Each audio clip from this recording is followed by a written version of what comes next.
I hope कि आपकी पढ़ाई बहुत अच्छी चल रही होगी और जीडीसी जीएस से संबंधित जो चैनल पे हम लोग जुड़े हुए हैं और लगातार इस तरह से जो पीवाईक्यू और क्लासेस की श्रृंखला को लेकर के आपके पास आ रहे हैं, उससे आपको मुझे लगता है कि बहुत हेल्प मिलती होगी। अब मेरा तो मानना ये है कि आप जो है वीडियो को 2-3 दिन दिन भर में चला करके देख लिया करिए। जैसे ही वीडियो आए वैसे ही उससे क्या होगा कि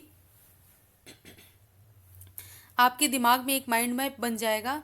और जो पीवाईक्यू में क्वेश्चन आए हुए हैं, आपने देखा कि आपके सामने मैं प्रमाण के साथ प्रस्तुत की कि या तो क्वेश्चन वहीं रिपीट हो रहे हैं, या उसके ऑप्शन में से आ रहे हैं, या उसके एक्सप्लेनेशन में से आ रहे हैं। तो आप ये तय कर ली, आपके दिमाग में ये तय हो चुका होगा कि कहीं ना कहीं हमें पीवाईक्यू को जो है बहुत महत्व देना है। और उसी महत्व को समझते हुए हमने पहले हिस्ट्री का क्वेश्चन किया, उसके बाद से ज्योग्राफी का कई पार्टों में किया, उसके बाद से इकोनॉमिक्स भी 2 पार्ट में किया। अब हम आपके सामने प्रस्तुत कर रहे हैं पॉलिटी से संबंधित क्या क्या क्वेश्चन पीवाईक्यू में सारे असिस्टेंट प्रोफेसर में आए हुए हैं, उसको चलिए एक बार देखते हैं। ठीक है, तो हमारा है आज का पहला टॉपिक प्रस्तावना, मूल अधिकार एवं नीति निर्देशक तत्व, नीति निर्देशक सिद्धांत। आप जानते होंगे कि ये संविधान में जब हम राज्य व्यवस्था पढ़ने जाते हैं तो ये एक बहुत बेसिक इकाई होती है। और इससे हमारा जो क्वेश्चन क्या क्या आया हुआ है उसको अभी हम इस सेक्शन के अंतर्गत देखेंगे। हमारा पहला क्वेश्चन है, राज्य द्वारा ग्राम पंचायतों के गठन का उल्लेख भारतीय संविधान के किस अनुच्छेद में किया गया है।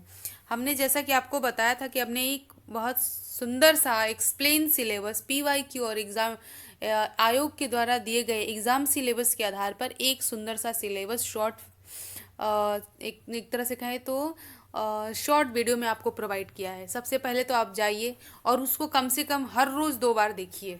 अगर 1 महीने आप करेंगे तो आपको खुद ही पता चलेगा कि आपके दिमाग में क्या परिवर्तन आ रहा है। मैं कहूँगी कि ज़्यादा दिन नहीं, बस 25 दिन आप इस चैनल पर बने रहिए, उसके बाद देखिए कि आप में क्या परिवर्तन आता है, आपको खुद ही समझ में आ जाएगा। अभी मैं आपको मैथ्स भी पढ़ाऊँगी इसी चैनल पर, जिससे कि बहुत बेसिक से मैथ्स शुरू होगा, 1 क्लास के बच्चों के जैसा मैथ्स शुरू होगा और आप कभी भी एक भी क्वेश्चन गलत करने की संभावना में नहीं रहेंगे।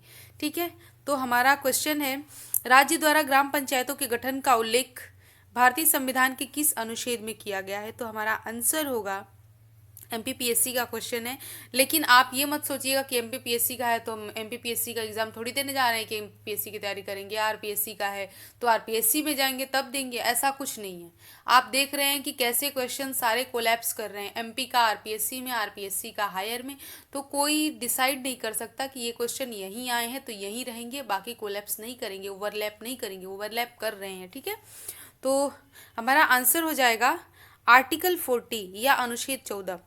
ठीक, चलिए नेक्स्ट हमारा क्वेश्चन है, एक्सप्लेनेशन देख लेते हैं। राज्य द्वारा ग्राम पंचायतों के गठन का उल्लेख भारतीय संविधान के अनुच्छेद 40 में किया जाता है। ठीक है, अनुच्छेद 40 में किया जाता है। नेक्स्ट हमारा क्वेश्चन है, सूची 1 का सूची 2 से मिलान कीजिए। पहला है शिक्षा का संवैधानिक प्रावधान, दूसरा है अनुच्छेद।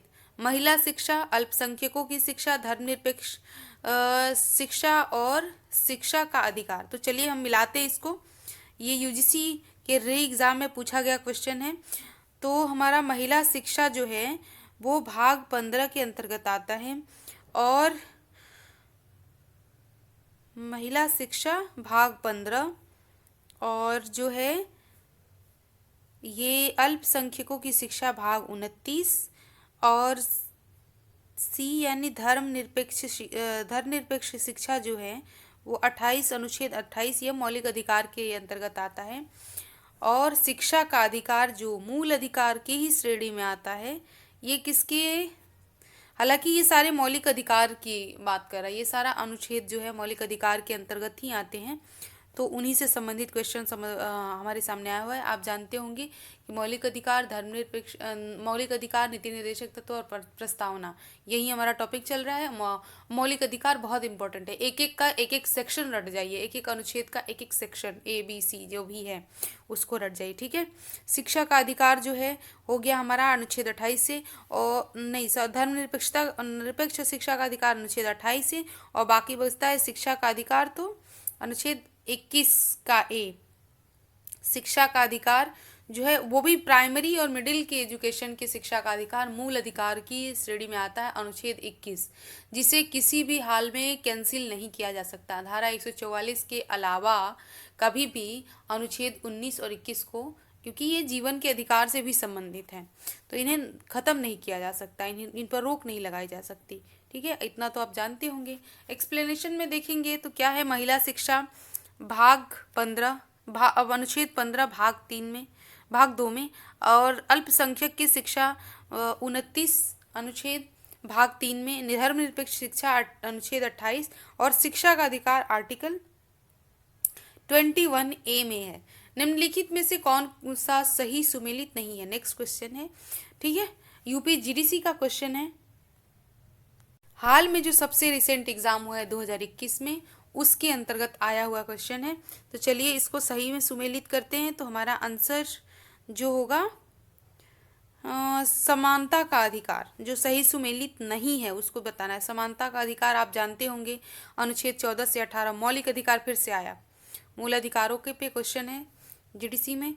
शोषण के विरुद्ध अधिकार जो है, आपको पता है कि शोषण के विरुद्ध अधिकार जो है ये अनुच्छेद 20 से 22 में नहीं है। ठीक है, ये जो है ये गलत है। बाकी धार्मिक स्वतंत्रता का अधिकार अनुच्छेद 25 से 28, सांस्कृतिक एवं शैक्षणिक स्वतंत्रता का अधिकार 29 और 30 है। ठीक है, नेक्स्ट हमारा क्वेश्चन है, क्वेश्चन है एक्सप्लेनेशन में, स्वतंत्रता का अधिकार ये जो है अनुच्छेद 29 और 30 में है। संविधान के भाग 3 में 6 प्रकार के मूल अधिकारों का उपबंध किया गया है, जिसमें अनुच्छेद 19 से 22 तक का स्वतंत्र अधिकारों में रखा गया है। नेक्स्ट हमारा क्वेश्चन है, हमारी सामाजिक संस्कृति की गौरवशाली परंपरा का महत्व समझना और उसका परिरक्षण करना भारत के संविधान के किस भाग का एक हिस्सा है? तो ये हमारा हो जाएगा मूल कर्तव्य। हमारी सामाजिक संस्कृति की गौरवशाली परंपरा के महत्व को समझना, ये शब्दों का बस खेल है, और उसका परिरक्षण करना, यानी हमारा क्या दायित्व है हमारी संस्कृति और परंपरा के प्रति, उसी की बात कर रहा है। तो ये बहुत सिंपल है, आप समझ चुके होंगे कि ये मूल कर्तव्यों की बात कर रहा है। एक्सप्लेनेशन देखते हैं। संविधान के 42वें संशोधन 1976 अधिनियम द्वारा भारतीय संविधान को एक नया भाग 4 का क जोड़ा गया। आप जानते होंगे कि 42वां संविधान को मिनी संविधान के नाम से भी जाना जाता है। 1976 में किया गया था, और ये जो है इतना ज़्यादा इसमें संशोधन हुआ कि इसको मिनी संविधान के नाम से अलग से जाना जाने लगा। इसमें एक्सप्लेनेशन है, जो हमारा मौलिक कर्तव्य है, आपको ये भी पता होगा कि अनुच्छेद 42वें में ही संविधान के 42वें संशोधन में ही इसको भी जोड़ा गया था। ठीक है, तो चलिए हम मौलिक कर्तव्यों की बात करते हैं कि मौलिक कर्तव्य क्या क्या है जो 42वें संविधान संशोधन में आए थे, जिसमें मौलिक कर्तव्यों का समावेशन किया गया। अनुच्छेद 51 क के अधीन 11 मौलिक कर्तव्यों का उपबंध किया गया। मौलिक कर्तव्य से क्वेश्चन आ गया है, तो बहुत संभावना है कि जीडीसी इस बार पूछ दे कि मौलिक कर्तव्य के अनुच्छेद कौन से कौन हैं। तो अनुच्छेद 51 के क 11 मौलिक अधिकार हैं, इसके अधीन 11 मौलिक कर्तव्य निम्नलिखित हैं। मौलिक कर्तव्यों में मौलिक कर्तव्य, प्रत्येक नागरिक का यह कर्तव्य है कि यह संविधान का पालन करे और उसके आदर्शों, संस्थाओं, राष्ट्रध्वज और राष्ट्रगान का आदर करे। नेक्स्ट है, स्वतंत्रता के लिए हमारे राष्ट्रीय आंदोलन को प्रेरित करने वाले उच्च आदर्शों को हृदय में संजोए रखे और उनका पालन करे। उसके बाद है, भारत की संप्रभुता, एकता एवं अखंडता की रक्षा करें और उसे अक्षुण्ण रखें। देश की रक्षा करें और आह्वान किए जाने पर राष्ट्र की सेवा करें। भारत के सभी लोगों में समरसता, समानता, बंधुत्व की भावना का विकास करें। हमारी सामाजिक संस्कृति की गौरवशाली परंपरा का महत्व समझें और उसका परिरक्षण करें। प्राकृतिक पर्यावरण की रक्षा करें और उसका संवर्धन करें एवं सभी प्राणियों के प्रति दया भाव रखें। वैज्ञानिक दृष्टिकोण, मानवतावाद, ज्ञानार्जन तथा सुधार की भावना का विकास करें। सार्वजनिक संपत्ति की सुरक्षा करें और हिंसा दूर करें। व्यक्तिगत तथा सामूहिक उत्कर्ष का सतत प्रयास करें। माता पिता या संरक्षक हैं 6 से 14 वर्ष तक की आयु के बच्चों को शिक्षा का अवसर प्रदान करें।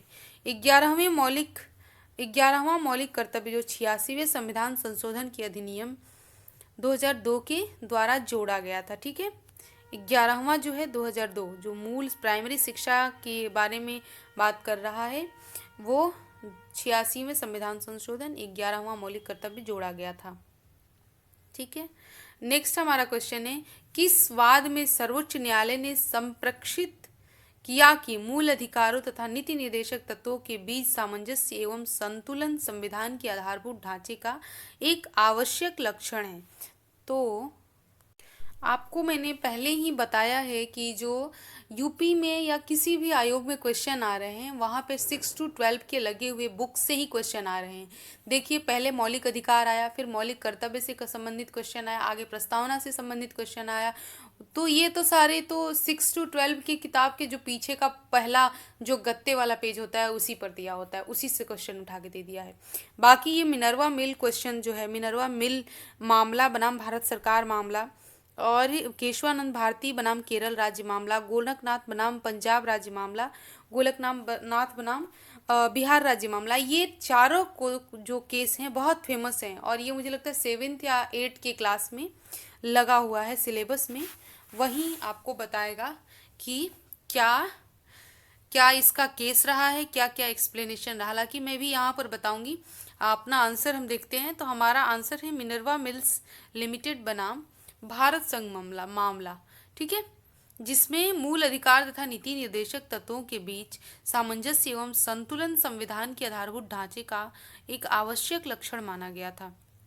ठीक, हमारा नेक्स्ट एक्सप्लेनेशन है, मिनर्वा मिल बनाम भारत संघ 1980 के मामले में सर्वोच्च न्यायालय ने मौलिक अधिकार तथा राज्य के नीति निर्देशक सिद्धांत से में संबंध की व्याख्या की। यह कहा गया कि मूल अधिकार तथा नीति निर्देशक तत्व दोनों एक दूसरे के पूरक हैं। ठीक है, और आप बताएंगे कि केशवानंद भारती केस जो है उसके तहत भारतीय संविधान में किस चीज़ को बहुत महत्व दिया गया, भारतीय संविधान की प्रस्तावना से संबंधित क्या बात की गई। अगर आपको पता हो तो कमेंट बॉक्स में ज़रूर बताइए, जिससे आपका खुद ही का रिवीजन होगा। लिखते जाइए कमेंट बॉक्स में और आपका एग्जाम का माइंडसेट तैयार होता जाएगा। नेक्स्ट हमारा क्वेश्चन है, निम्नलिखित में से कौन सा सही सुमेलित नहीं है। तो सही सुमेलित नहीं है, मूल कर्तव्य संविधान के भाग 4A में है। क्या ये सही है? पहला है नागरिकता संविधान का भाग 2 है, नागरिकता संविधान का भाग 2 है। ठीक है, सब जानते हैं। मूल अधिकार संविधान का भाग 3 है, सब जानते हैं। मूल कर्तव्य भाग संविधान का भाग 4A है। क्या ये सही है? मूल कर्तव्य। और नेक्स्ट है केंद्र शासित प्रदेश यूनियन टेरिटरी संविधान का भाग 7 है। तो हमारा आंसर जाएगा मूल कर्तव्य भाग संविधान का भाग 4 नहीं है, 4A नहीं है। ठीक है, एक्सप्लेनेशन होगा, संविधान में वर्णित विषय, भाग और अनुच्छेद। नागरिकता जो है भाग 2 अनुच्छेद 5 से 11 तक है। मूल अधिकार भाग 3 12 से 35 तक है। मूल कर्तव्य भाग 4A 51A तक है। ठीक है, और केंद्र शासित प्रदेश जो है वो भाग 8 239 से 241 तक हैं। ठीक है, नेक्स्ट हमारा क्वेश्चन है, भारत के संविधान के किस अनुच्छेद में कार्योत्तर कानून से संरक्षण का प्रावधान किया गया। कार्योत्तर कानून से संरक्षण। ठीक, तो हमारा आंसर होगा अनुच्छेद, मैं कह रही हूँ कि बहुत महत्वपूर्ण है तो इसको देखिएगा जरूर। हमारा आंसर जाएगा अनुच्छेद 20 का। ये क्वेश्चन को समझिए, कार्योत्तर कानूनों से संरक्षण का प्रावधान। एक्सप्लेनेशन है, अनुच्छेद 20A के अनुसार किसी भी व्यक्ति को किसी भी अपराध के लिए तब तक दोष सिद्ध नहीं ठहराया जा सकता जब तक कि उसने ऐसा कार्य करने के समय जो अपराध के रूप में आरोपित है किसी प्रवृत्ति विधि का अतिक्रमण न किया हो, तथा उस समय अपराध किए जाने के लिए जो शास्ति या दंड अधिरोपित की जा सकती थी वह उससे अधिक शास्ति का भागी नहीं होगा। इसे कार्योत्तर कानून का संरक्षण दिया गया। मैंने कहा था कि भाग जो है अनुच्छेद जो शुरू के भाग 3 के अनुच्छेद हैं वो जो हैं मूल अधिकारों की श्रेणी में आते हैं, और ये जो है अनुच्छेद 20(1), अनुच्छेद 19(1), अनुच्छेद 21(1), अनुच्छेद 16(4)A जो है ये सारे मूल अधिकारों की श्रेणी में आते हैं। तो कार्योत्तर कानूनों से संरक्षण जो है मूल अधिकारों की श्रेणी में आता है। नेक्स्ट हमारा क्वेश्चन है, भारत के संविधान का अनुच्छेद 48 क संबंधित है किसके लिए? 48 का क, ये हमारा क्वेश्चन आंसर होगा वन तथा वन्य जीवों के संरक्षण के लिए। भारतीय संविधान का अनुच्छेद 48 का पर्यावरण का संरक्षण तथा संवर्धन तथा वन एवं वन्य जीवों की रक्षा से संबंधित है। इस अनुच्छेद को 42वें संविधान संशोधन के अधिनियम 1976 के द्वारा जोड़ा गया था। नेक्स्ट हमारा क्वेश्चन है, भारत के संविधान के अनुच्छेद 12 के अंतर्गत राज्य में शामिल है। क्या राज्य में शामिल है? तो हमारा आंसर हो जाएगा भारत सरकार, राज्य की संसद और भारत राज्य क्षेत्र में भीतर स्थानीय तथा सभी अन्य प्राधिकारी और उपयुक्त सभी। तो हमारा आंसर हो जाएगा उपयुक्त सभी। एक्सप्लेनेशन है, भारतीय अनुच्छेद के अनुसार राज्य के अंतर्गत भारत की सरकार और संसद तथा राज्यों में से प्रत्येक राज्य की सरकार और विधानमंडल तथा भारत राज्य क्षेत्र के भीतर या भारत सरकार के नियंत्रण सभी के अंतर्गत स्थानीय तथा अन्य प्राधिकारी आते हैं। संविधान के भाग 3 में अनुच्छेद 12 से 35 तक मूल अधिकारों का विवरण है। नेक्स्ट हमारा क्वेश्चन है, शैक्षणिक वर्ष 2021-22 से राष्ट्रीय शिक्षा नीति 2020 लागू करने वाला भारत का पहला राज्य कौन सा है? तो हमारा आंसर हो जाएगा सी, कर्नाटक। कर्नाटक। एक्सप्लेनेशन है, शैक्षणिक वर्ष 2021-22 में राष्ट्रीय शिक्षा नीति 2020 एनईपी लागू करने वाला कर्नाटक देश का पहला राज्य। इंपॉर्टेंट क्वेश्चन है, हो सकता है कि आ जाए और ये बहुत संभावना है कि पूछा जाएगा। ठीक है। नेक्स्ट हमारा क्वेश्चन है, निम्नलिखित में से कौन सा देश क्वाड आप जानते होंगे का सदस्य नहीं है? क्वाड का सदस्य कितने हैं? 4 लोग हैं, 4 देश के संगठन। और उस समय क्वाड का संगठन जो था एक शामिल हुआ था, जिसकी वजह से बहुत करंट अफेयर में था, इसीलिए वो को पूछ दिया था। तो पॉलिटी भी बहुत ज़्यादा जो है करंट अफेयर से प्रभावित रहेगी, इसको आप ध्यान में रखेंगे। ठीक। नेक्स्ट जो इसका हमारा आंसर हो जाएगा वो दक्षिण कोरिया हो जाएगा। एक्सप्लेनेशन है, वस्तुतः क्वाड 4 देशों का संगठन है। इसमें भारत, अमेरिका, ऑस्ट्रेलिया और जापान उस समय बहुत चर्चे में था और क्वाड का सम्मेलन भी हुआ था, इसीलिए चाइना को फोकस करते हुए तो इन 4 देशों ने मिल करके बनाया था और वो जो था चर्चे में था, इसलिए ये क्वेश्चन आ गया है। अमेरिका, ऑस्ट्रेलिया, जापान शामिल हैं। 2007 में जापान के तत्कालीन प्रधानमंत्री शिंजो अबे भारत का भी विजिट किए थे। क्वाड्रिलैटरल सिक्योरिटी डायलॉग को औपचारिक रूप दिया था। ठीक है। नेक्स्ट क्वेश्चन है, भारत के संविधान का अनुच्छेद 21A प्रावधान करता है। मौलिक अधिकारों से बहुत क्वेश्चन आ रहे हैं, मौलिक कर्तव्य से भी कुछ ज़्यादा ही क्वेश्चन आ रहे हैं, इसलिए आपको ध्यान में रखना है। और जो महत्वपूर्ण केसेस हैं जो यूपी बोर्ड के सिलेबस में लगे हुए हैं किताबों में, उनको भी आपको ध्यान में रखना है। क्वेश्चन है हमारा, भारत के संविधान का अनुच्छेद 21A का प्रावधान करता है। ये प्रावधान करता है क्या है? क्या प्रावधान करता है? तो शिक्षा के अधिकार से संबंधित। सेम क्वेश्चन आया था पीछे, आपने देखा होगा, लेकिन वो जीडीसी में क्वेश्चन आया था। नेक्स्ट है हमारा एक्सप्लेनेशन, भारतीय संविधान के अनुच्छेद 21A शिक्षा के अधिकार का प्रावधान करता है। अनुच्छेद 21A के अनुसार राज्य के 6 से 14 वर्ष तक की आयु वाले सभी बालकों के लिए निःशुल्क और अनिवार्य शिक्षा उपलब्ध कराया जाएगा। अनुच्छेद 21 प्राण एवं दैहिक। क्वेश्चन है, संविधान के 42वें संशोधन के द्वारा वन्य पशुओं एवं पक्षियों के नामक प्रविष्टि को किस सूची में जोड़ा गया? ये क्वेश्चन दूसरी बार पूछा जा रहा है और यूपी हायर का क्वेश्चन है और जीडीसी में एक बार पूछा जा चुका है और यहाँ पर भी एक बार पूछा गया है। इसका एक्सप्लेनेशन है, संविधान के 42वां संशोधन के द्वारा पशु एवं वन्य पशुओं एवं पक्षियों के नामक प्रविष्टि को संविधान की समवर्ती सूची में जोड़ा गया है। 42वें संविधान संशोधन 1976 के द्वारा वन्य जीवों एवं पक्षियों के संरक्षण के विषय को समवर्ती सूची में जोड़ा गया है। तो 42वां संविधान संशोधन आप समझ गए होंगे कितना महत्वपूर्ण है। पहला जो है हमारा अनुच्छेद मौलिक अधिकार और मौलिक कर्तव्य, उसके बाद से 42वां संविधान संशोधन। नेक्स्ट हमारा क्वेश्चन है, संपत्ति का अधिकार है। पहले क्या था? पहले मौलिक अधिकार था, बाद में क्या हो गया? ये जाकर के कानूनी अधिकार भी है और संवैधानिक अधिकार है। ठीक है, इसको चेंज कर दिया गया। इसका एक्सप्लेनेशन है, पहले ये संवैधानिक अधिकार, उसके बाद से कानूनी अधिकार भी है। एक्सप्लेनेशन है, वर्तमान समय में भारतीय संविधान के अंतर्गत संपत्ति के अधिकार को एक संवैधानिक एवं वैधानिक विधिक कानूनी अधिकार की श्रेणी में रखा गया। 44वें संविधान संशोधन 1978 द्वारा संपत्ति के अधिकार को मूल अधिकारों से हटा दिया गया और अब वह केवल कानूनी एवं संवैधानिक अधिकार रह गए। इसे मौलिक अधिकारों की सूची से हटाकर अनुच्छेद 300 क में रखा गया है। नेक्स्ट हमारा क्वेश्चन है, भारतीय संविधान में प्रथम संशोधन कब हुआ था? बहुत इंपॉर्टेंट है संविधान के संशोधन। ये चौथे टॉपिक में आप लिख लीजिए अगर कहीं नोट कर रहे हो तो। हमारा आंसर हो जाएगा 1951 में। भारतीय संविधान के प्रथम संशोधन 1951 में किया गया था, जिसके अंतर्गत निम्नलिखित संशोधन हुए थे। क्या क्या हुए थे? सामाजिक तथा आर्थिक पिछड़े वर्गों की उन्नति के लिए विशेष उपबंध बनाने हेतु राज्यों को शक्ति प्रदान की जाए। नेक्स्ट है, कानून की रक्षा के लिए संपत्ति अधिग्रहण आदि की व्यवस्था की जाए। उसके बाद तीसरा है, भूमि सुधार एवं न्यायिक समीक्षा से जुड़े अन्य कानूनों को 9वीं सूची में स्थान दिया जाए। विचार एवं अभिव्यक्ति की स्वतंत्रता पर 3 और प्रमुख कारणों से प्रतिबंध की कवायद, जैसे लोक आदेश, विदेशी वस्तुओं के साथ दोस्ताना संबंध, किसी अपराध के लिए भड़काना आदि। नेक्स्ट हमारा क्वेश्चन है, मूलभूत अधिकारों को संविधान में किस वर्ष समाविष्ट किया गया? तो हमारा आंसर हो जाएगा 1976 में। मूलभूत अधिकारों को संविधान के किस वर्ष समाविष्ट किया गया? तो हालांकि ये क्वेश्चन जो है मुझे मिस्टेक थोड़ा सा लग रहा है और एक्सप्लेनेशन में दे भी दिया गया है, क्योंकि मूलभूत अधिकार नहीं, मूलभूत कर्तव्य 1976 में जो है संविधान के मिनी संविधान के समय ही या संविधान के 42वें संविधान संशोधन में इसे शामिल किया गया। मूल अधिकारों को, मूल कर्तव्यों को, सॉरी कर्तव्य ठीक, कर्तव्यों को शामिल किया गया। हमारा एक्सप्लेनेशन है, प्रश्न में मूलभूत अधिकारों के स्थान पर मूल कर्तव्य होना चाहिए, जो प्रश्न में अंग्रेजी अनुवाद से पता चलता है।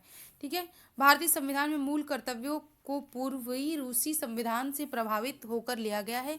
1976 में गठित स्वर्ण सिंह समिति के सिफारिशों के आधार पर, बहुत इंपॉर्टेंट पॉइंट है, मूल कर्तव्य जो है रूसी संविधान से प्रभावित है। स्वर्ण सिंह समिति की सिफारिशों के आधार पर 1946 के 42वें संविधान संशोधन द्वारा संविधान को नया भाग 4 क जोड़ा गया। इसे नए भाग में केवल एक अनुच्छेद 51 क था, जिसमें मूलभूत नागरिकों के 10 मूल कर्तव्यों का उल्लेख किया गया, जबकि इसमें 11वां मूल कर्तव्य 86वें संविधान संशोधन 2002 को जोड़ा गया। नेक्स्ट हमारा क्वेश्चन है, मूलभूत अधिकारों को भारतीय संविधान के किस वर्ष समाविष्ट किया गया? मूलभूत अधिकार, ये मूलभूत अधिकार की जगह मूलभूत कर्तव्य है, क्योंकि मूलभूत अधिकार जो है संविधान के साथ ही, संविधान के अस्तित्व के साथ ही अस्तित्व में आए थे, इसलिए हमारा ऑप्शन 1976 होगा। मिनी संविधान के समय ही मूलभूत कर्तव्यों को संविधान में जोड़ा गया। नेक्स्ट हमारा क्वेश्चन है, ओणम त्योहार भारत के किस राज्य में मनाया जाता है? सब जानते हैं ओणम बहुत फेमस त्योहार है केरल का। नेक्स्ट हमारा एक्सप्लेनेशन है, ओणम केरल का विशिष्ट पर्व है। यह त्यौहार फसल कटाई के मौसम में मनाया जाता है। केरल के अन्य त्यौहार हैं विशु, वल्लमकल्ली, नौकादौड़, जोपुरम आदि। यहाँ पंबा नदी के तट पर प्रत्येक वर्ष मारामूम सम्मेलन होता है, जो एशिया में ईसाइयों का सबसे बड़ा आयोजन है। अभी करंट अफेयर में बहुत ज़्यादा कुछ महीनों से चल रहा है। आप मुझे कमेंट बॉक्स में अगर पता हो तो ज़रूर बताइएगा कि कौन सा ऐसा त्यौहार है केरल का जिस पर सुप्रीम कोर्ट ने बैन लगा दिया है? कौन सा ऐसा त्यौहार है जिस पर सुप्रीम कोर्ट ने बैन लगा दिया है? नेक्स्ट हमारा क्वेश्चन है, संविधान सभा ने राष्ट्रीय गीत को कब अपनाया था? संविधान सभा ने राष्ट्रीय गीत को 24 जनवरी 1950 को अपनाया था, सब जानते हैं। मुझे कमेंट बॉक्स में बताएंगे आप कि बाघ को, मोर को और अन्य जो राष्ट्रीय प्रतीक चिन्ह हैं उनको कब जो है भारत की संविधान सभा ने अपनाया था? एक्सप्लेनेशन होगा क्वेश्चन का, भारत का राष्ट्रीय गीत वंदे मातरम है। इस गीत की रचना बंकिम चंद्र चटर्जी ने अपने उपन्यास आनंद मठ में 1882 ईस्वी में की थी। इसे 1896 को कांग्रेस के कोलकाता अधिवेशन में सर्वप्रथम गाया गया था। 24 जनवरी 1950 को संविधान सभा द्वारा वंदे मातरम को राष्ट्रीय गीत के रूप में स्वीकार कर लिया गया। हमारा नेक्स्ट क्वेश्चन है, भारत की संविधान सभा के पहले अध्यक्ष कौन थे? तो सब जानते हैं, सच्चिदानंद सिन्हा को बनाया गया था पहला अध्यक्ष। ठीक है, उनके तुरंत बाद जो है भारत के पहले अध्यक्ष जो हैं स्थायी अध्यक्ष के रूप में राजेंद्र प्रसाद को चुन लिया गया और कोई भी प्रतिरोधी मत नहीं पड़ा था, सबसे बड़ी बात ये थी। ठीक है, संविधान के अध्यक्ष के स्थायी अध्यक्ष के रूप में राजेंद्र प्रसाद को एक भी विरोधी मत का सामना नहीं करना पड़ा था, सब लोग के मत से राजेंद्र प्रसाद को चुन लिया गया। उनके पहले डॉक्टर सच्चिदानंद सिन्हा को अस्थायी रूप से संविधान सभा का अध्यक्ष बनाया गया था। एक्सप्लेनेशन है, भारतीय संविधान का प्रथम अधिवेशन 9 दिसंबर 1946 को हुआ था, जिसमें डॉक्टर सच्चिदानंद सिन्हा को संविधान सभा का स्थायी अध्यक्ष चुना गया था। इसके पश्चात 11 दिसंबर 1946 को कांग्रेस नेता डॉक्टर राजेंद्र प्रसाद के स्थायी अध्यक्ष निर्वाचित किया गया था। नेक्स्ट हमारा क्वेश्चन है, बालकों के लिए मुक्त शिक्षा एवं अनिवार्य शिक्षा का अधिकार अधिनियम 2009 प्रभाव में कब आया था? इससे क्वेश्चन आ रहा है, बार बार आ रहा है, चौथी बार मुझे लगता है ये क्वेश्चन रिपीटेड है। अगर आप डिटेल में इसको पढ़ लेंगे तो 4 क्वेश्चन तो आप समझिए 5 क्वेश्चन आप आराम से कर जाते, क्योंकि एक ही को एक्सप्लेन कर करके दे रहा है। इसीलिए मैं कह रही हूँ कि क्वेश्चन का एक्सप्लेनेशन बहुत ज़रूरी है। क्वेश्चन के जो बीज हैं, जो प्रीवियस ईयर के बीजों से ही, क्वेश्चन से ही फूटते हैं। एक्सप्लेनेशन है हमारे क्वेश्चन का आंसर तो हमारा डी हो जाएगा 1 अप्रैल 2010 से। एक्सप्लेनेशन है 86वें संविधान संशोधन अधिनियम 2002 अनुच्छेद 21 क के अंतर्गत शिक्षा के अधिकार को मौलिक अधिकार का दर्जा प्रदान किया गया। अनुच्छेद 21 क के अनुसार राज्य 6 से 14 वर्ष की आयु के सभी बालकों को निःशुल्क एवं अनिवार्य शिक्षा उपबंध करेगा। ध्यातव्य है कि इस अधिकार को 1 अप्रैल 2010 को प्रभावी किया गया था। नेक्स्ट हमारा क्वेश्चन है कि निम्नलिखित में से कौन सी याचिका व्यक्तित्व स्वतंत्रता से संबंधित है? तो हमारा जो आंसर होगा प्रतिषेध होगा। एक्सप्लेनेशन है भारतीय संविधान के अनुच्छेद 32 के और अनुच्छेद 226 के अंतर्गत सुप्रीम कोर्ट तथा हाई कोर्ट को 5 प्रकार के रीट निकालने का प्रावधान है। ये रीट क्या है आप जो है कमेंट बॉक्स में जाके बताइएगा। ये रीट हैं बंदी प्रत्यक्षीकरण, परमादेश, अधिकार, परीक्षा, प्रतिषेध और उत्प्रेषण। इसमें बंदी प्रत्यक्षीकरण का संबंध व्यक्तिगत स्वतंत्रता से है। नेक्स्ट हमारा क्वेश्चन है संविधान के अनुच्छेद 51 क के अनुसार निम्न में से कौन सा भारतीय नागरिक के मूल कर्तव्य है? मूल कर्तव्यों से क्वेश्चन तीसरी बार पूछ रहा है। ठीक है, तो ये मत कहिएगा कि एमपी में एमपी से आएगा, यूपी में यूपी से आएगा और राजस्थान में राजस्थान से आएगा, क्योंकि पहले जो था वो एमपी में आया था, फिर जीडीसी में आया था, फिर यूपी में आया था और फिर अभी जो है मुझे लगता है हाँ एमपी में क्वेश्चन ये आया हुआ है। ठीक है, तो सारे आयोग से जुड़े रहना है। क्वेश्चन का आंसर ये ऑप्शन है समाजवाद, पंथ निरपेक्षता, लोकतंत्र में विश्वास करना। ठीक है, संविधान का पालन करना और राष्ट्रध्वज तथा राष्ट्रगान का आदर करना, भारत की संप्रभुता, एकता और अखंडता की रक्षा करना, देश के सामाजिक, सांस्कृतिक और गौरवशाली परंपरा का परिरक्षण करना, समाज के गरीब कमजोर वर्गों की सहायता करना। तो पहली बात मैं आपको बता दूं कि समाज के गरीब व कमजोर वर्ग की सहायता करना ये मानवता के नाते होता है, ये कर्तव्य के नाते, मौलिक कर्तव्य के नाते नहीं है। ठीक है, तो हमारा आंसर हो जाएगा कि देश के सामाजिक, सांस्कृतिक और गौरवशाली परंपरा का परिरक्षण करना, जैसा कि हम लोगों ने अभी पढ़ा था। एक हो जाएगा ये 4 और 3 भारत की संप्रभुता, एकता और अखंडता की रक्षा करना पढ़ा था हमने ऑप्शन में। 11 ही कर्तव्य है ना, मूल कर्तव्य, तो इनमें से ये हमारे 3 संविधान का पालन करना और राष्ट्रध्वज तथा राष्ट्रगान का आदर करना, तो ये 11 में से 3 हमारे ऑप्शन सही निकले। हमारा एक्सप्लेनेशन है भारतीय संविधान के भाग 4 क के अंतर्गत अनुच्छेद 51 क में 11 मूल कर्तव्यों की चर्चा की गई है। मूल कर्तव्य संविधान के 42वें संशोधन 1976 में जोड़ा गया है। समाजवाद, पंथ निरपेक्ष, लोकतंत्र में विश्वास करना तथा समाज के गरीब और कमजोर वर्ग के लोगों की सहायता करना मूल कर्तव्य नहीं है, विशेष रूप से शेष मूल कर्तव्यों की श्रेणी में शामिल है। नेक्स्ट हमारा क्वेश्चन है भारतीय संविधान की कौन सी धारा भारतीय नागरिकता को स्पष्ट करती है? तो भारतीय नागरिकता को स्पष्ट करती है धारा 5 के से 11 तक भारतीय नागरिकता को स्पष्ट करती है, क्योंकि यहाँ क्या है, भारतीय संविधान के भाग 2 में अनुच्छेद 5 से 11 तक भारतीय नागरिकता के प्रावधानों का उल्लेख किया गया है। तो नागरिकता से संबंधित प्रावधानों को लेकर के ये तीसरा क्वेश्चन है। एक बार पूछा था भाग 2 से क्वेश्चन, एक बार पूछा था 11 से क्वेश्चन और दूसरी बार पूछा है नागरिकता से क्वेश्चन, और आश्चर्य की बात है कि ये जीडीसी का क्वेश्चन था। ठीक, नेक्स्ट हमारा वो क्वेश्चन है 73वां संविधान संशोधन अधिनियम 73वां संशोधन अधिनियम किस धारा से प्रकट होता है? तो ये हमारा ऑप्शन हो जाएगा 40 यानी बी। भारतीय संविधान के अनुच्छेद 40 में पंचायतों के गठन का प्रावधान है। 73वां संविधान संशोधन अधिनियम 1992 द्वारा पंचायतों को संवैधानिक दर्जा प्रदान किया गया था। 73वां संविधान संशोधन अधिनियम 1992 के द्वारा पंचायतों को संवैधानिक दर्जा प्रदान किया गया था। बहुत बहुत इंपॉर्टेंट है पॉइंट।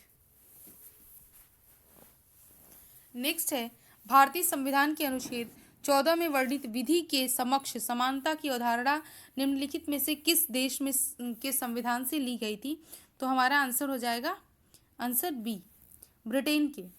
हमारा एक्सप्लेनेशन है, भारतीय संविधान के अनुच्छेद 14 में वर्णित विधि के समक्ष समानता शब्द ब्रिटिश संविधान से लिया गया है। विधि का समान संरक्षण तथा अमेरिकी संविधान से लिया गया है। समानता का अधिकार मूल अधिकार है जिसका प्रावधान संविधान के अनुच्छेद 14 से 18 में किया गया है।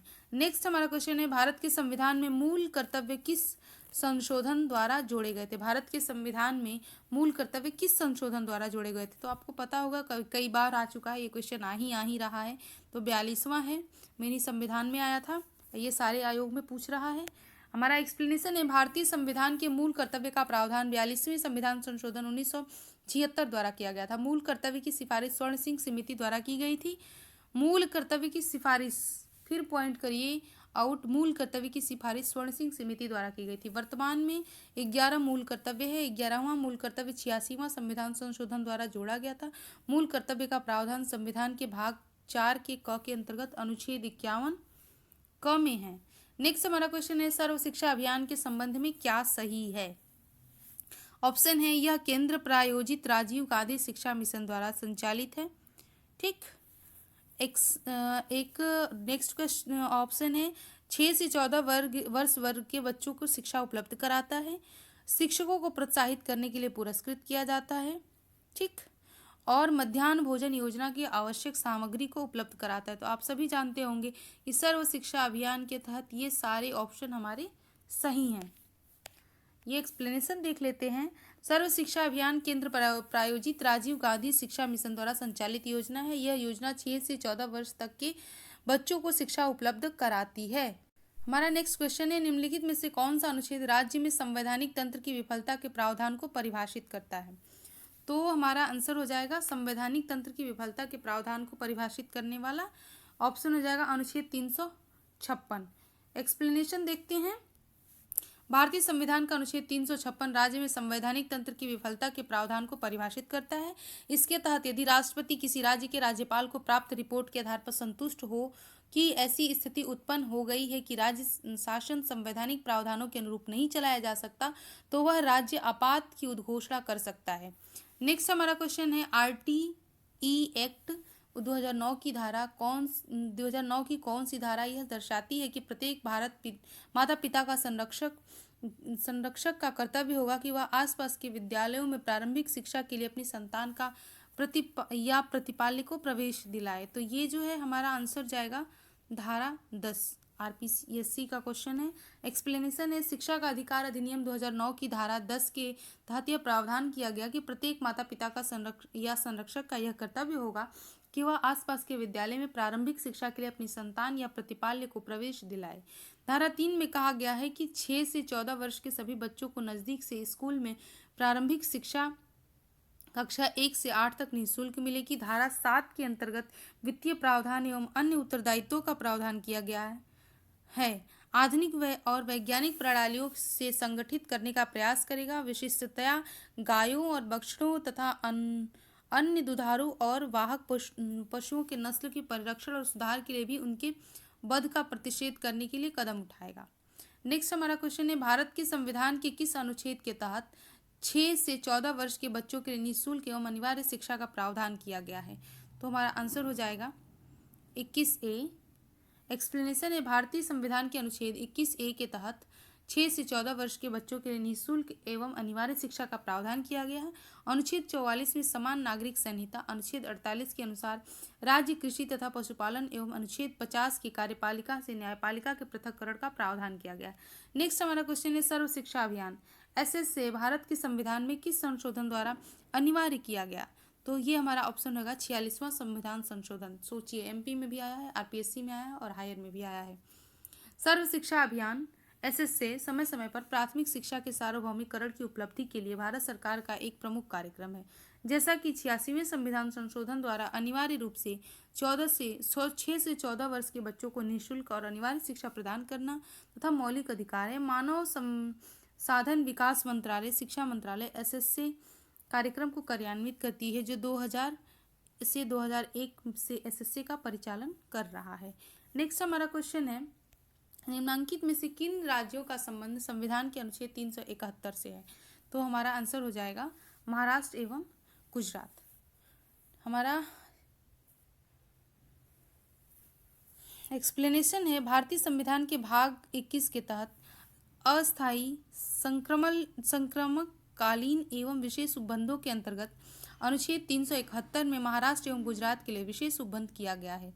अनुच्छेद 371 क में नागालैंड, अनुच्छेद 371 ख में असम, अनुच्छेद 371 ग में मणिपुर, अनुच्छेद 371 घ में आंध्र प्रदेश तेलंगाना तथा अनुच्छेद 371 ग में आंध्र प्रदेश में केंद्रीय विश्वविद्यालय की स्थापना, अनुच्छेद 371 च में सिक्किम, अनुच्छेद 371 छ में मिजोरम, अनुच्छेद 371 ज में अरुणाचल प्रदेश, अनुच्छेद 371 झ में गोवा तथा अनुच्छेद 371 य में कर्नाटक राज्य में से संबंधित विशेष उपबंध किए गए हैं। नेक्स्ट हमारा क्वेश्चन है, भारतीय संविधान में अंगीकृत वेस्टमिंस्टर मॉडल का संबंध है? तो हमारा आंसर जाएगा संसदीय प्रणाली से।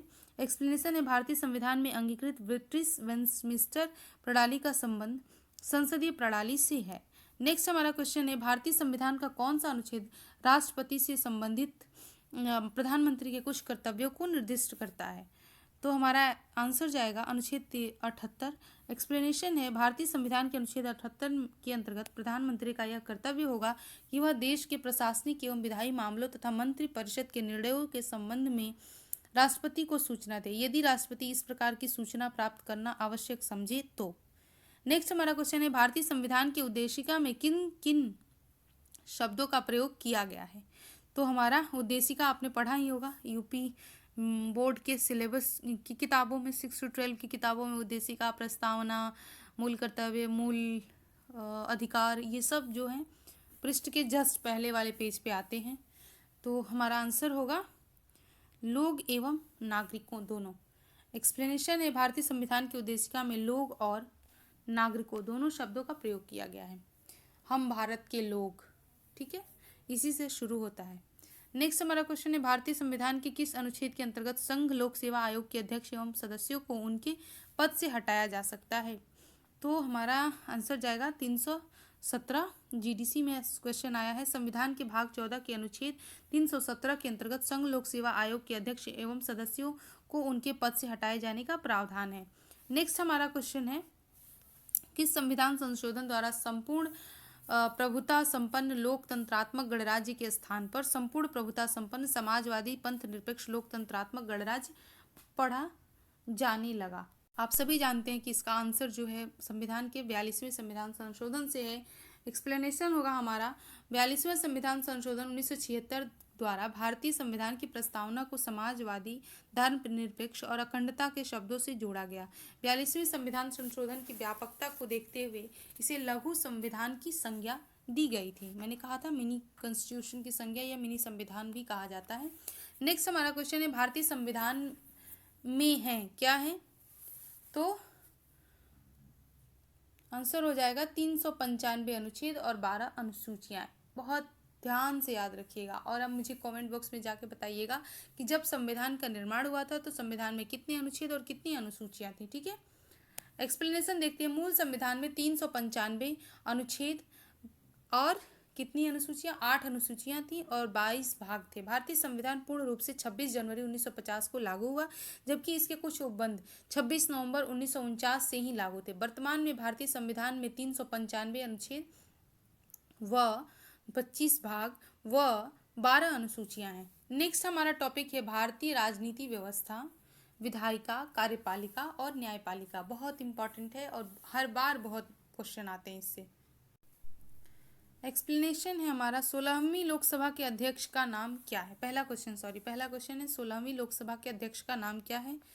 तो हमारा आंसर होगा, हमारा नेक्स्ट क्वेश्चन है 16वीं लोकसभा के अध्यक्ष का नाम क्या है? तो हमारा आंसर हो जाएगा ये सुमित्रा महाजन। एक्सप्लेनेशन है, 16वीं लोकसभा अध्यक्ष का नाम सुमित्रा महाजन है। 16वीं लोकसभा का कार्यकाल वर्ष 2014 से 19 तक था। वर्तमान में 18वीं लोकसभा है जिसके अध्यक्ष ओम बिरला है। नेक्स्ट हमारा क्वेश्चन है, कौन सा कानून अनुसूचित क्षेत्रों में ग्राम सभाओं को प्राकृतिक संसाधनों के प्रबंधन के लिए सशक्त बनाता है? तो हमारा आंसर हो जाएगा पेसा। पेसा, PESA। एक्सप्लेनेशन है पेसा या PESA कानून, जिसका पूरा नाम पंचायत उपबंध है, अनुसूचित क्षेत्रों में ग्राम सभाओं को सांस्कृतिक संसाधनों के प्रबंधन के लिए सशक्त बनाता। नेक्स्ट हमारा क्वेश्चन है, डॉक्टर शंकर दयाल शर्मा भारत के राष्ट्रपति थे। चौथे नंबर के राष्ट्रपति थे, तो हमारा आंसर जाएगा 9वें नंबर के राष्ट्रपति थे। डॉक्टर शंकर दयाल शर्मा भारत के 9वें राष्ट्रपति थे। वर्तमान राष्ट्रपति 15वीं हैं, द्रौपदी मुर्मू। नेक्स्ट हमारा क्वेश्चन है, under which article of the constitution the governor shall continue his and her office after completion of tenure. ये संविधान के किस अनुच्छेद के अंतर्गत राज्यपाल 5 वर्ष की अवधि समाप्त होने पर भी तब तक पदाधारण करता रहेगा या रहेगी जब तक उसकी उत्तराधिकारी उसका अपना पद ग्रहण नहीं कर लेता या लेती? हमारा आंसर हो जाएगा अनुच्छेद 156 या आर्टिकल 156। एक्सप्लेनेशन है, संविधान के अनुच्छेद 156 के अंतर्गत राज्यपाल 5 वर्ष की अवधि समाप्त होने पर भी तब तक पद धारण करता रहेगा जब तक उसका उत्तराधिकारी अपना पद ग्रहण नहीं कर लेता। नेक्स्ट क्वेश्चन है, निम्नलिखित में कौन सा सुमेलित नहीं है? UPGDC का क्वेश्चन है, ध्यान से देखिए। ए हमारा आंसर होगा जो सुमेलित नहीं है, राष्ट्रपति से संबंधित क्वेश्चन है, सुमेलित नहीं है। राष्ट्रपति का निर्वाचन किसके अंतर्गत किया जाता है? तो हमारा आंसर होगा कि ए, ये सुमेलित नहीं है। राष्ट्रपति का निर्वाचन अनुच्छेद 52 के तहत नहीं किया जाता है। नेक्स्ट जो ऑप्शंस हैं वो सारे सही हैं। अनुच्छेद 51 ये मौलिक कर्तव्य है। अनुच्छेद 154 भारत की कार्यपालिका शक्ति है। अनुच्छेद 165 राज्य का महाधिवक्ता है। एक्सप्लेनेशन देख लेते हैं। निम्नलिखित विकल्पों में से ए सही सुमेलित नहीं है, क्योंकि अनुच्छेद 52 में भारत के राष्ट्रपति का उपबंध किया गया है।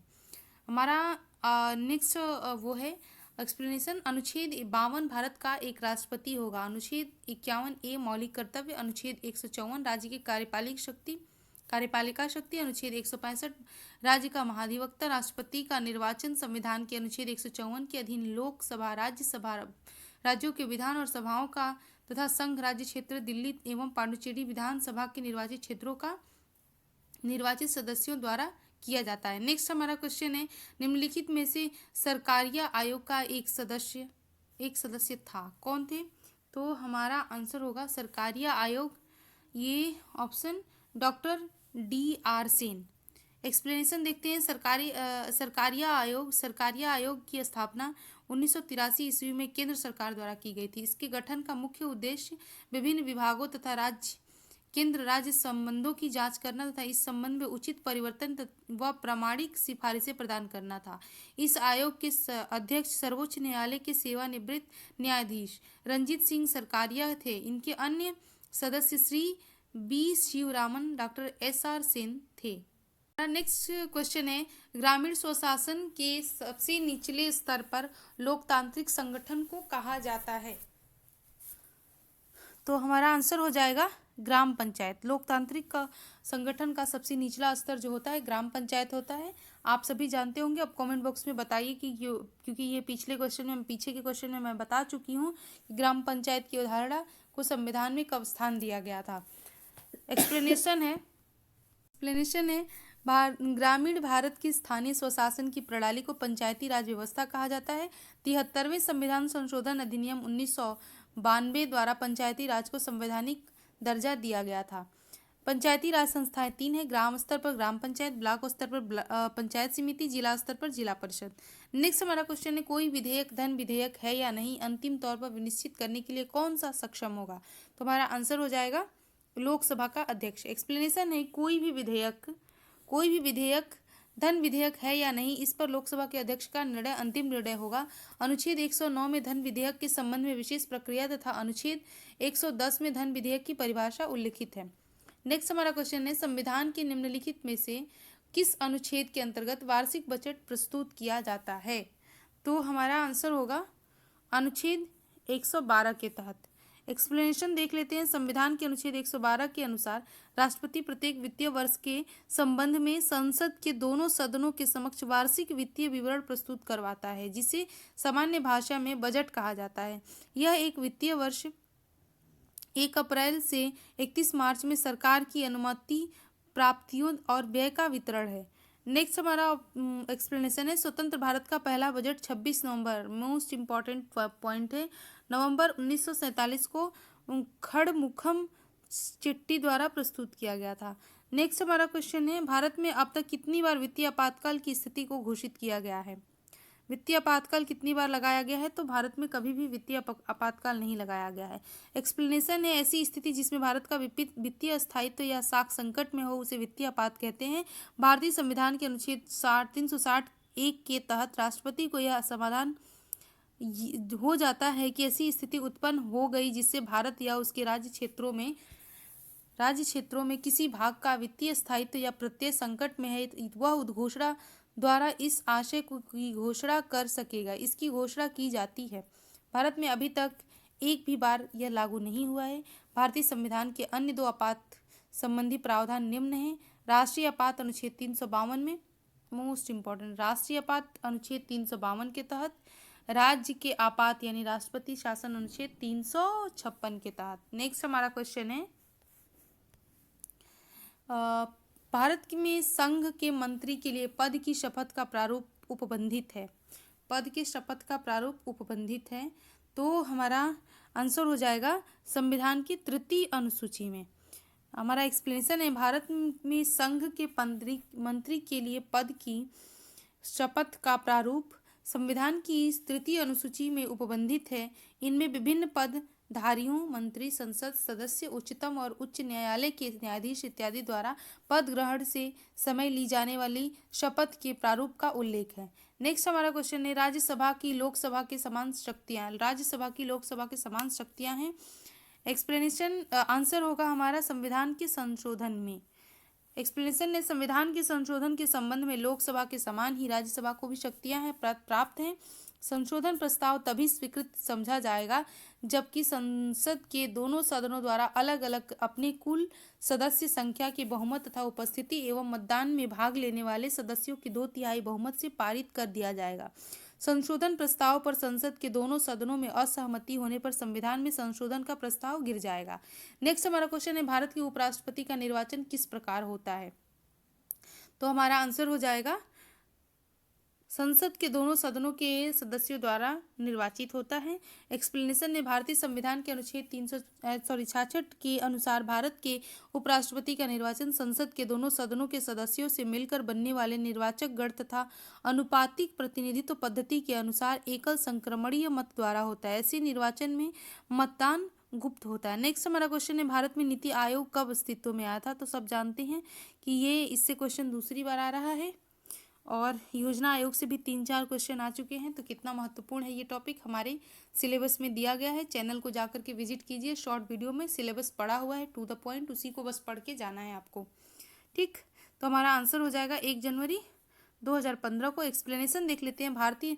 राष्ट्रीय भारत परिवर्तन संस्था नीति national institute of transformation India का गठन 1 जनवरी 2015 के केंद्रीय मंत्रिमंडल के एक प्रस्ताव के माध्यम से किया गया था। इसका गठन योजना आयोग के स्थान पर किया गया था। यह भारत के एक प्रमुख नीति थिंक टैंक के रूप में उभरा हुआ है जो सहकारी संघवाद की भावना को बढ़ावा देता है। नेक्स्ट हमारा क्वेश्चन है, किस प्रदेश के उच्च न्यायालय ने स्वयं को प्रदेश में गायों का विधिक संरक्षण घोषित किया है? एक्सप्लेनेशन देख लेते तो हमारा आंसर हो जाएगा कि 10 अगस्त 2018 उत्तराखंड राज्य के उच्च न्यायालय ने स्वयं को प्रदेश में गायों का विधिक संरक्षण घोषित किया। उत्तराखंड उच्च न्यायालय ने राज्य में गायों की सुरक्षा को सुनिश्चित करने हेतु स्वयं को इस वैधानिक अभिभावक नियुक्त किया है। इस संबंध में राज्य उच्च न्यायालय ने राज्य सरकार को 31 दिशा निर्देश भी जारी किए हैं। नेक्स्ट हमारा क्वेश्चन है, बलवंत राय मेहता समिति निम्नलिखित में से संबंधित है? किस में से संबंधित है? तो हमारा आंसर होगा पंचायती राज से। पंचायती राज में पहले ही आप पढ़ चुके हैं इस बात को। एक्सप्लेनेशन देख लेते हैं। बलवंत राय मेहता समिति पंचायती राज से संबंधित है। बलवंत राय मेहता समिति का गठन पंचायती राज व्यवस्था को सुदृढ़ करने के उद्देश्य से बलवंत राय मेहता की अध्यक्षता में किया गया था। इस समिति ने अपनी रिपोर्ट नवंबर 1957 में प्रस्तुत की थी, जिसकी सिफारिश को अप्रैल 1958 में लागू किया गया था। समिति ने ग्रामीण स्थानीय शासन के लिए त्रिस्तरीय व्यवस्था का सुझाव दिया था। नेक्स्ट हमारा क्वेश्चन है, राष्ट्रपति द्वारा राज्यसभा के लिए कितने सदस्य मनोनीत किए जाते हैं? तो हमारा आंसर हो जाएगा 12। एक्सप्लेनेशन है, राष्ट्रपति द्वारा राज्यसभा के लिए 12 सदस्य मनोनीत किए जाते हैं। राज्यसभा के अधिकतम 250 सदस्य हो सकते हैं। राज्यसभा संसद का उच्च सदन जबकि लोकसभा निम्न सदन होता है। भारत के उपराष्ट्रपति राज्यसभा के सभापति होते हैं। राष्ट्रपति द्वारा नामित किया जाने वाला 12 सदस्य साहित्य, विज्ञान, कला और समाज सेवी जैसे विषयों से संबंधित विशेष ज्ञान या व्यवहारिक अनुभव रखते हैं। नेक्स्ट हमारा क्वेश्चन है, भारतीय संविधान के अंतर्गत संघ की कार्यकारी शक्तियां कौन धारण करता है? तो हमारा आंसर हो जाएगा, संघ की कार्यकारी शक्तियां धारण करने वाला होता है राष्ट्रपति। एक्सप्लेनेशन देखेंगे, भारतीय संविधान के अंतर्गत संघ की कार्यकारी शक्तियां राष्ट्रपति में निहित होती है। भारतीय संविधान के अनुच्छेद 53 के अनुसार संघ में कार्यपालक शक्ति राष्ट्रपति में निहित होती है। अनुच्छेद 53 ध्यान में रखिएगा, अनुच्छेद 53